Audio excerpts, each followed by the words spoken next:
My story begins right across the river in Granite City, Illinois, blue-collar steel town. Learned a lot from my dad. He was an entrepreneur, not on a big scale, but he was in real estate, he had a laundromat, he had a Kent's Frosty Cream, and he got the family involved.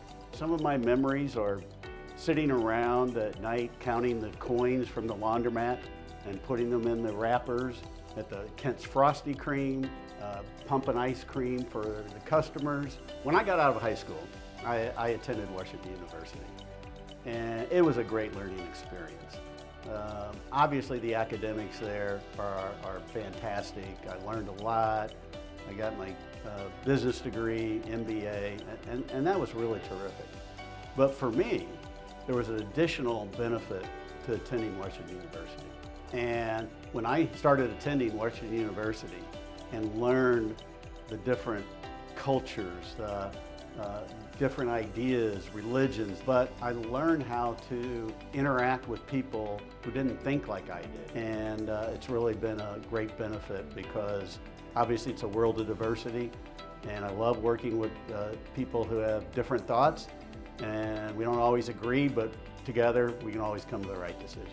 Went on, was hired by an individual named Howard Wood at Arthur Andersen. Howard has been my mentor. I was there for 4 years at Arthur Andersen.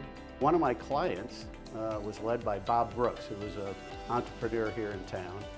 And he wanted me to come out, run mergers and acquisitions for an upstart cable company called Cequel Cable. And I thought, if I'm ever going to take a risk, now's the time. So I came out into an entrepreneurial world. We did really well with Cequel Cable and ended up selling that company to Hallmark Cards. So after about a year, my partners and I left and we started Charter Communications. Along the way, I met Paul Allen, co-founder of Microsoft. Paul had this wired world vision in which he wanted to craft the future technology of the cable industry, particularly on broadband. And he wanted to get at least 5 million customers, so he had the seat at the table to help craft that future technology of the industry. So you can boil success down to one proposition, and that is if you take better care of the customer, you win. And that's how we've always tried to run all of our businesses. TierPoint, which is a data center operator. We have 40 data centers in 20 US markets. We provide cloud, co-location, connectivity, disaster recovery type services. We have a net promoter score of 60, which is really good for a managed service provider. And every time a customer touches us, we really encourage them to rate us on a scale of 1 to 10. And consistently, we're 9.3 to 9.5. And during COVID, when people couldn't get in to places where they run their workloads, we're 9.7. People ask me, what are you most proud of in your businesses? Taking care of the customer and having them recognize that we go that extra mile is something that really adds a lot of pride for me.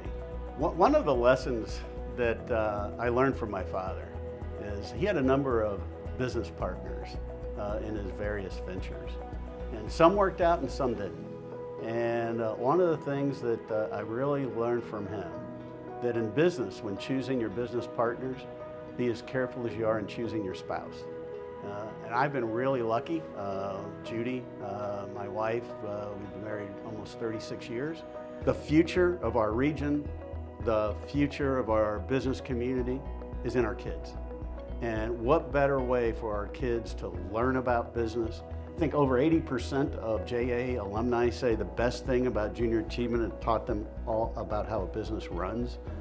And if we continue to have kids come out, learn the business, learn the skills, it'll be good for our business community and for our region as a whole.